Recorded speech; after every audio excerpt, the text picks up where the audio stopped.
All right. Well, welcome everybody to the Business of Speaking show. This is Tim McDonald, and I am your host, and so glad to be joined by Ted Rubin today. How you doing today, Ted? I'm doing great, Tim. It's always a pleasure to have a conversation with you. It's been, think it's been too long, so I'm looking forward to this. I know it's been way too long, and it's so funny because as I came up with this show idea after I was interviewing some speakers to give me some personal tips, it really was so enlightening about the journey to the stage instead of what people speak about on the stage. And I remember you were one of the first people years ago when I was living up in New York that actually had lunch with me, and you were the first person I think I ever asked about speaking.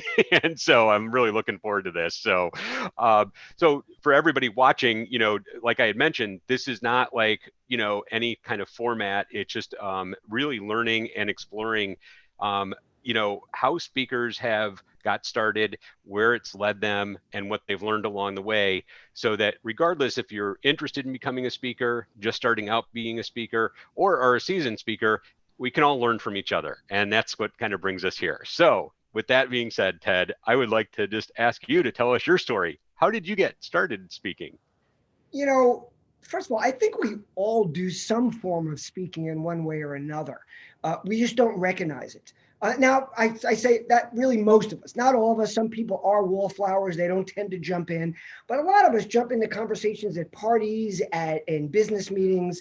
I think most of our brainstorming sessions don't allow enough for that and don't empower enough of our employees to do that.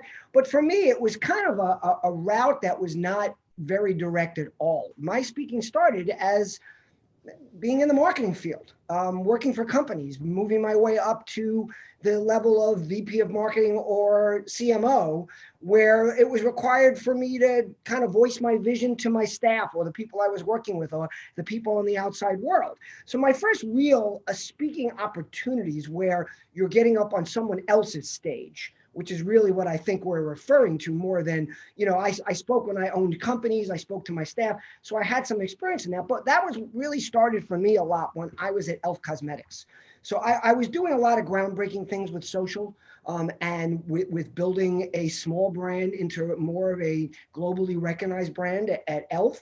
And people wanted to hear about it. So, it started out with people just saying, hey, we'd love you to talk to our company, tell them what you were doing. We were kind of one of the early entrants into social media in the retail and e-commerce world.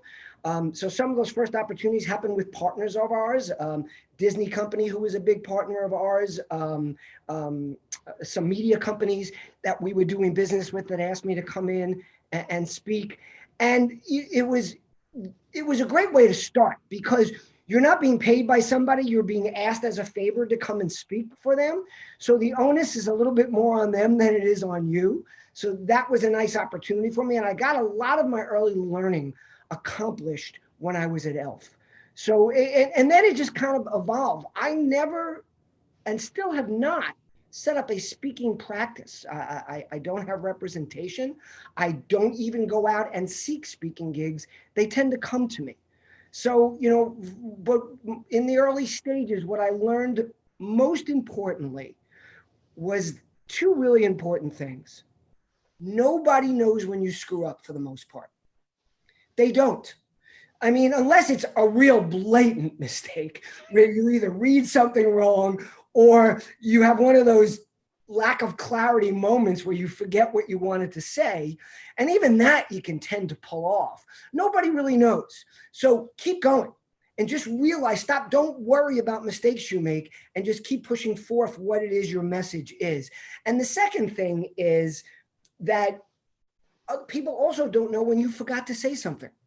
I mean, I think we've all experienced this. I don't care. I don't care how experienced a speaker you are, and I know some of the most experienced. You get off the stage and you immediately think of things you either meant to say, forgot to say, would have liked to have said differently, and the urge is to quickly correct yourself. Maybe correct yourself when you're doing a Q&A session or say something later. And my advice is don't. Because again, people don't know that you forgot to say something. Use it somewhere else. So that was kind of my early learning experience, which evolved into people coming to me and asking me to be on the stage. And I'm sure you're gonna have a lot more questions about this. So I'll stop talking and leave it to you a Oh, little no, bit. no, this is great, and you're reminding me. I remember. I don't know why I was pick this book, and it was audiobook when we used to have cassette players in the cars. And I got Dale Carnegie's The Art of Public Speaking.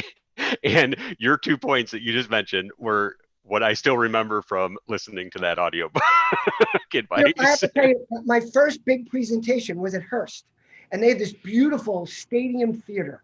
And I was asked to speak there by one of the publishers about ELF and about building a brand on social media. And I have to tell you that when I was done, I thought I sucked. I mean, I was literally getting to the end in my mind. I'm racing, thinking, what can I do to fix this? How can I end this with a flourish? What can I do to get these people involved?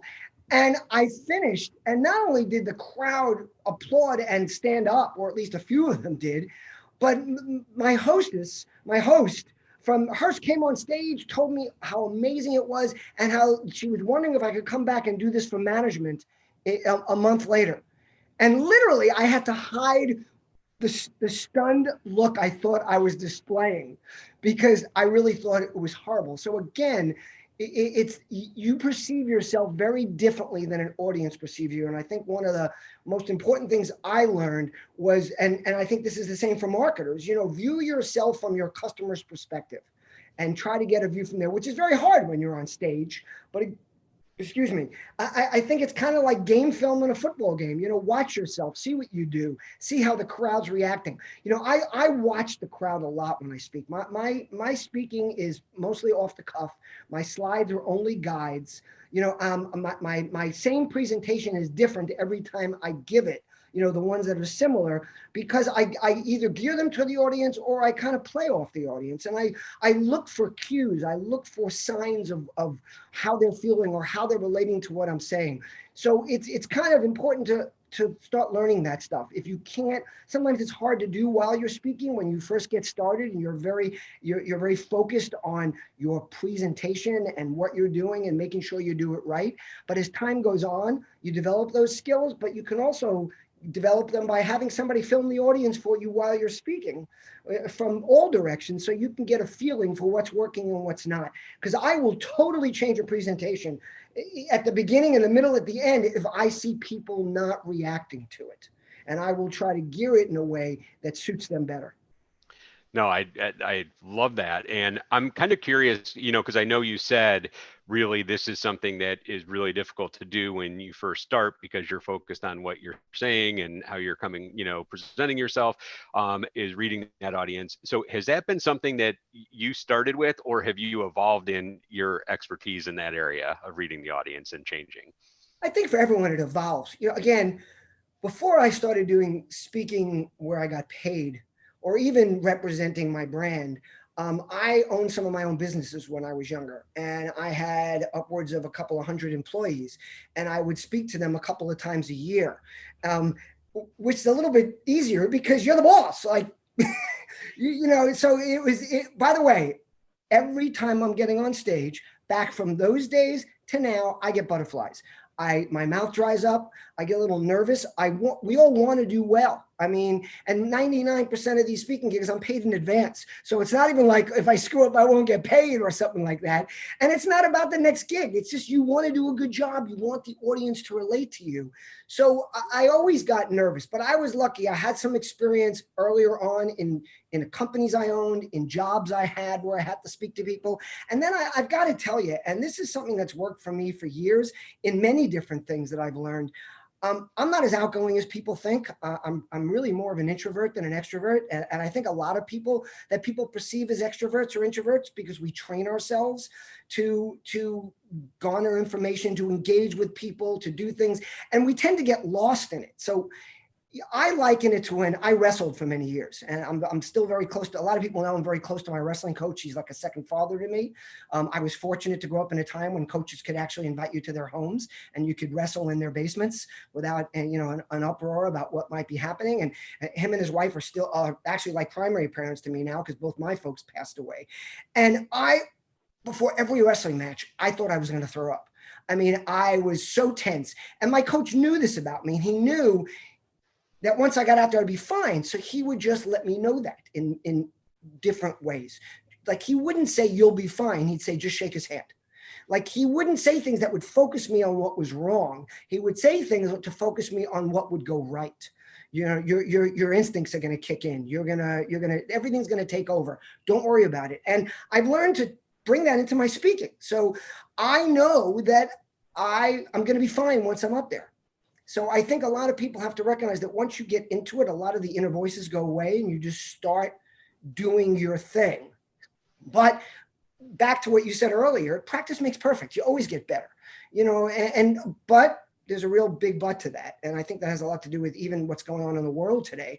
I tell people that you have to constantly learn. I mean, I am digging into racism, white supremacy, white fragility, white privilege. There's another point because I want to understand it. And it's the same thing with anything you do. If you're speaking and you decide, okay, this is great, then you just stick with what you're doing. But if you pay attention and want to get better at it, then you're going to learn. And I think everybody gets better all the time because you have a stronger base of knowledge and more experience to add to every time you're getting up there. Yeah, and you know, I'm really, you know, kind of curious because I know you and I've seen you speak before. Um, you know, your ability to bring some very current topics in on stage, right, and in front of people. And what are some of the challenges of, have you ever had a disaster when you tried doing that? You know, what you know, because I think the point you brought up about always learning is so critical. But you know, I think when people are hearing stories, we're always looking for the successes. And so I'm kind of curious if you've ever had any of these challenging moments or disasters that you've actually learned from. Fortunately, never any disasters. But you know, part of this is building your brand and living to it. Meaning, everybody knows I speak my mind. My blog is called Straight Talk. I'm known for saying things that other influencers and speakers have a problem with. You shouldn't do that. It doesn't look good for the rest of us. You have no idea what I've gone through with that nonsense. But again, I'm pretty immune to that because I don't care if other people think what I'm doing is not right for them because it's for me. So part of my good fortune in this, or strategically done, is that everybody knows who I am. So I've had people approach me before my gigs from management or the people that brought me in saying, please don't do this or don't do that, or this is okay. So I'll give you an example. I did a lot of work for Mary Kay for a long time. And I emceed their stage for some of their global events. And it was made very clear to me that things they didn't want me to talk about. You can't curse at Mary Kay. Not any, you can't say freak. You can't say damn. You can't even use any, because that's just out of place there. It's not allowed. I was also told that I have to wear a tie or a bow tie. Matter of fact, the CMO, Cheryl Atkins-Green, said, could you wear one of those nice little bow ties that you wear sometimes when you go to events, which I never, or not never, but didn't wear on stage often. I said, of course. And then she said, and please, you know, be very careful with this. And then I said, well, you know, I do mention the fact that I'm a divorced dad. Is that a problem? She goes, oh, no, that's a great topic here, because Mary Kay was divorced. And that's the reason she started the company, was to help her and other women support their families. So, you know, people tend to give me a heads up before. And I spoke at another event where I was told not to bring up the divorce topic. And they know, because I'll talk about, hey, I talk about being a divorced dad, and, you know, this is how I relate, and this is what I learned from my daughters. And these people ask me not to do that, but curse away. Anytime you want to curse, that's fine. Our audience is fine with that. You know, like, so again, if you want to bring it back a little bit, my suggestion is, if you have anything that you think is controversial, ask. Look, I do that also. I mention certain companies in a negative fashion in some of my presentations. But first, I ask very clearly to the people hosting the event, is anybody from FedEx in the audience? You know, do you have anybody signed up here from so-and-so company? And if they do, I still might use it, but I might moderate it in some way that just makes it a little bit more in a storytelling format, you know, in a way that points out how things could be better rather than points to the negative part of what happened. So in that respect, I've been very fortunate. I also, as you know, ran the stage and emceed all the Brand Innovators events for 6 years. I was on their stage 50 to 60 times a year, and I owned the stage. And, you know, in the beginning when it started, and I'd bring up, you know, timely events, and I didn't bring up politics or or other things just out of the blue, or in general, if something happened that day, if there was a school shooting, if something was going on, part of my gig there was I would start out every morning when we started an event talking about things that are happening in the marketing world, happening in the regular world. So I built a strong reputation for saying, saying what I mean, meaning what I say, and speaking my mind. So probably less of a problem for me than others. But then on the other side, I do very few prepared like speech presentations that are set to an exact format that I need to practice. I don't. My things have a basic premise. They have slides that guide me, and then I can go anywhere with them. So I do have to be aware of that. I will watch the audience if I say something, if I do something. I will tell you there was an event last year I did where I have a slide that says real trumps perfect. And then I kind of make a joke about, I hate that word Trump, but it's kind of appropriate to the slide. And somebody on the board made a comment to me afterwards and felt it was inappropriate. But I was quickly reassured by the person that brought me in to speak. Don't worry about it. It was perfect. People really reacted to it. You handled it in a really good way. But it was a learning experience for me to remember that that might be something I might want to address before my next presentation. Again, going back to learning and improving yourself, just to make sure that somebody doesn't feel it's not appropriate for their audience. Yeah, how important, I mean, I've heard you bring this up a couple times, like that pre-talk, the questions that you ask, the preparation that you go through. I mean, how important is that, and what aspects of it, other than what you've shared so far, do you have to do? I'm probably different from most of the speakers you have on here. I do very little prep well in advance. I show up. I try to get to the event early enough that I get to see some of the other speakers. If I'm an opening speaker, I'll delve into a little bit who the other speakers are, what they might be talking about, what their topics are. I might reach out to one or two of them so I can because I like to mention other speakers. I try to meet a few people because, again, it's something I try to weave in. I'm very much about engagement and doing what I call looking people in the eye digitally. So I try to meet somebody in the gym. I get their name, or meet them at the coffee counter, or meet them in the morning out for a run. So I can say, oh my God, Tim, I met this guy, Tim, this morning. And, he told me that one of the most important things he's looking for here is X. It brings the audience in. It makes them feel like you're caring about them. It's making them feel, I call it like the lottery. Like there's only one or two guys you can mention, but everybody else in the audience feels it could have been them, and maybe it will be them next time. And then I like to look at current news. What's happening at the event? What's the feeling I get when I walk in the room? And something I've learned, because sometimes, like everybody else, I drop the ball. Especially when I was doing brand innovator events where there were so many of them, where I might either have a couple too many cocktails the night before, or just forget to do some prep, or something happens. I've been at events where they can't get my presentation up, or they can't get it working, and I've got to run with it. And I used to be really nervous about those things, but now I know I can look at myself and go, you'll pull it off because you always do. And that only comes from experience. Like I've always pulled it off.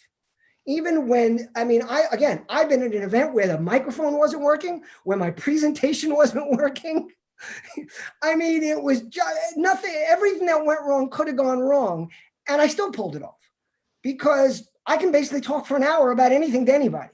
So I've learned that it doesn't have to be what I prepared, that anybody that's bringing you in to speak understands that if they can't get your presentation up, and if they can't get you a microphone, that you're going to have to wing it a little bit, and they're going to loosen their standards for what you do. So for me, I get off the stage, I get into the audience, and I just make it work.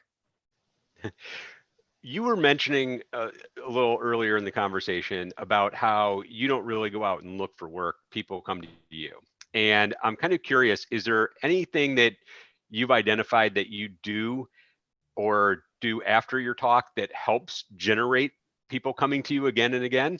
Well, I'm glad you brought that up, because I mentioned that earlier and I didn't add anything around it. And that was really not fair because it's hard to get. The reason that happens is because I am out there creating content day in and day out. I'm posting things, I'm posting opinions, I'm sharing about other people's content. I'm creating content. Regularly.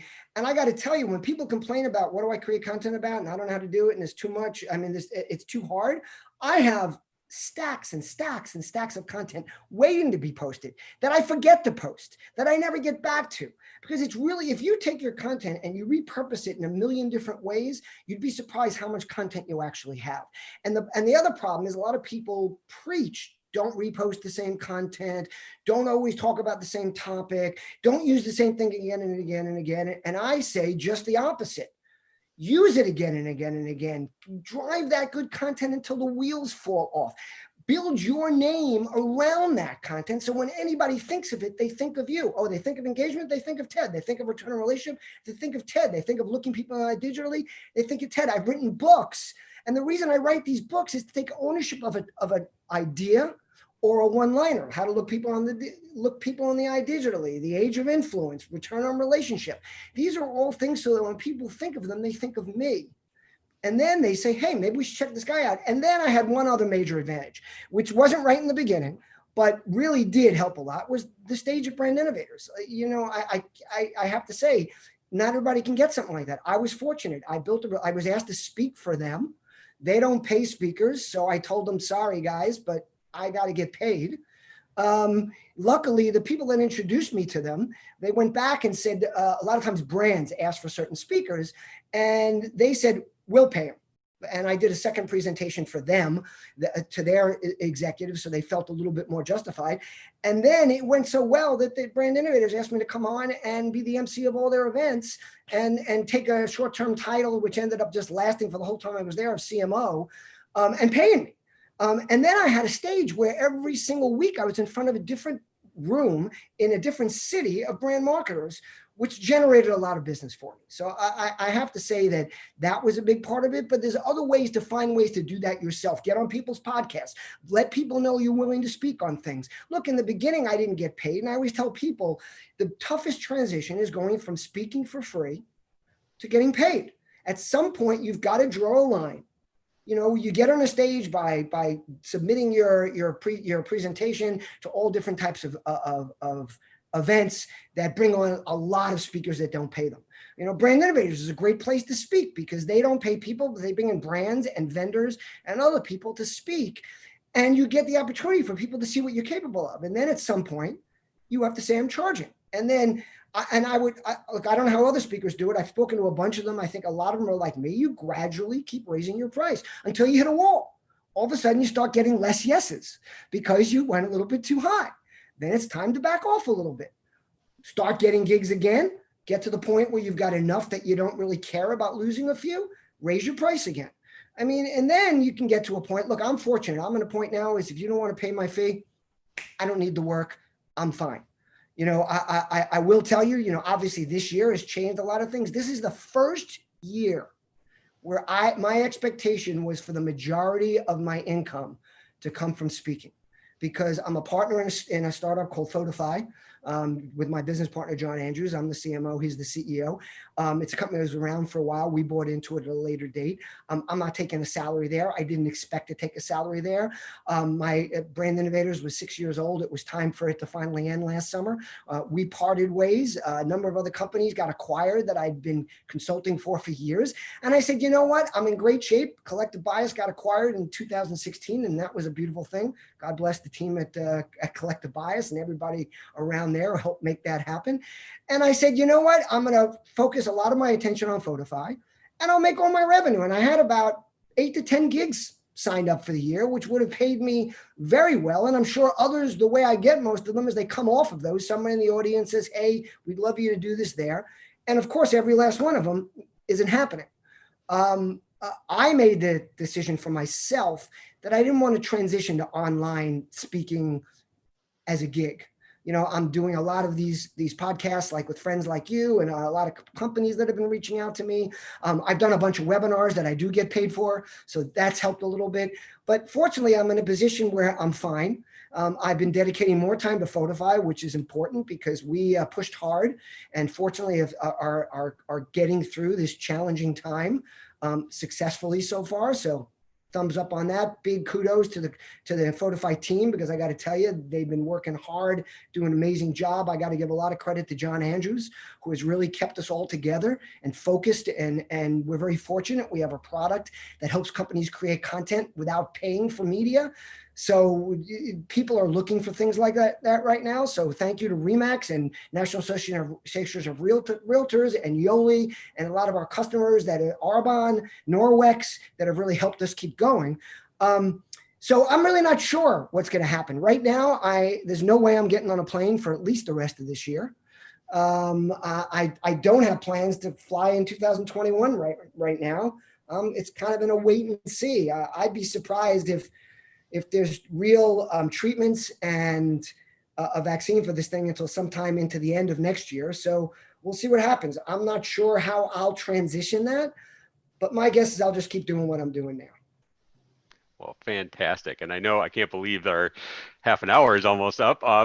So before we go, can you just let people know where they can find you, how they can get in touch with you, Ted? Well, it's pretty easy. I'm on every social platform. My phone number, my address, my email is on most of them too. LinkedIn, Facebook. I'm at Ted Rubin just about everywhere.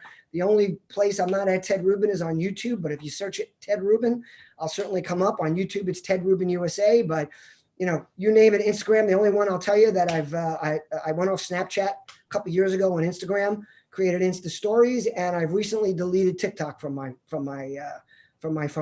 I jumped on it because I wanted to understand it as best I could. I think I have a general understanding, but I'm not comfortable with the platform, and I don't get any personal value out of it, so I'm out of there. But also, you can Google Ted Rubin. The first 14 pages is basically me. And right here, tedrubin@gmail.com. My phone number is 516-270-5511. I actually answer my phone. My voicemail is available. It's not full, like all those people that make believe their voicemail is full, so you can't leave a message. And if you do leave me a voicemail, because I don't pick up, I will get back to you.